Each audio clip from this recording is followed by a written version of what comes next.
Hey everybody, it's Glenn back in this video with the WWE Elite Collection Series 41 Finn Balor. On the packaging back we get a great picture of Finn in full-on demon mode, then some biographical information. Under career highlights he's listed as NXT champion, but who thinks he'll be WWE champion one day? I do. Then pictured are the rest of Series 41 comprising Dean Ambrose, Ryback, Lita, a review of which you can check out, Terry Funk and the 1-2-3 Kid. And this ain't no ordinary action figure review, no siree, it's a 2-in-1 action figure comparison, as I'm also going to be taking a look at the WWE Basic Series 57 Finn Balor. Generally, as you may know, outside of Divas, I don't collect the basics, but me being a big Finn Balor fan and this marking his very first action figure, I was like, why not? Joining Finn in Basic Series 57 were Paige, Ryback, Eric Rowan, Daniel Bryan, and The Big Show.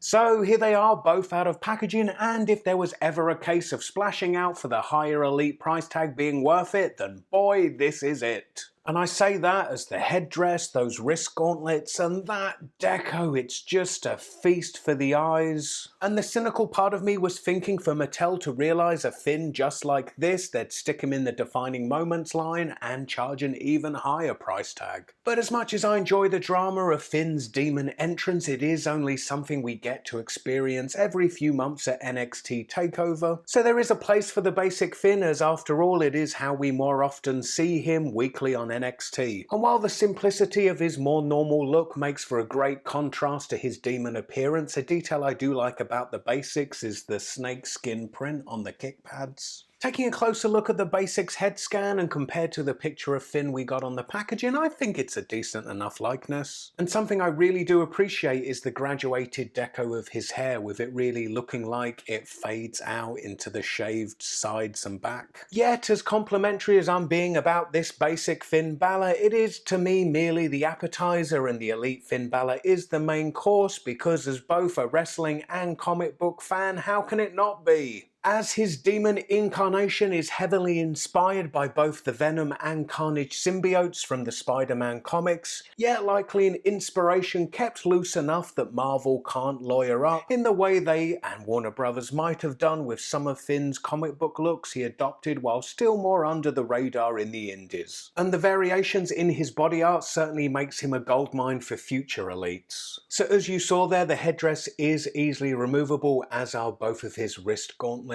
which merely clip around the wrists. And with that headdress removed, it's possible to take in a lot more of the deco's detail, including those ominous bat or dragon wings on the back. Also, with the headdress removed, I'm almost certain we're actually getting the same head scan here, although with the level of deco it feels like I'm buying something fresh and different. Comparing Articulation, and both have rotating heads, and then they're able to look down this much, and then they both look up very slightly. At the shoulder there's upper arm rotation and the arms hinge up. Slightly more on the Elite one, there's upper arm rotation and both have single jointed elbows and rotation at the wrist, and the hands are hinged moving down and up. Both have waist rotation, and then this is where the Elite Articulation kicks in, as the Elite Finn has an ab crunch which moves the upper torso forward this much and back this much. And that ab crunch comes in useful for striking Finn into his signature ring entrance pose. A last pose like this, the wrist gauntlets being made of a harder plastic, defy gravity, and to that end it might be better suited if they were made of string. But then his headdress is made of a soft enough vinyl that it doesn't inhibit from moving the head backwards. The hip articulation provides the biggest distinction between basic and Elite articulation, with the legs of the Elite being able to move out to the sides, whereas on the basic they just move backwards and forwards, and the Elite also has upper leg rotation. The basic has a single jointed knee, whereas the Elite's is double jointed, and then both have rotation at the top of the boot there, and they both have an ankle hinge moving the foot backwards and forwards, but the Elite has an ankle pivot, whereas the basic one doesn't. So all things considered, and I'm really pleased to be adding both of these to my collection, the Elite especially, and like I said, with the various different incarnations of the demon, I doubt this will remain his only Elite for long, long, and to that end I'd like to trade in the Basic for a more basic Elite Finn, if you get what I mean. Like the Basic, but with Elite Articulation, plus with the NXT title and ring entrance jacket earning the Elite price tag. Who else would be up for that? Anyway, click this video to join me on the toy hunt that brought this Elite Finn Balor into my clutches.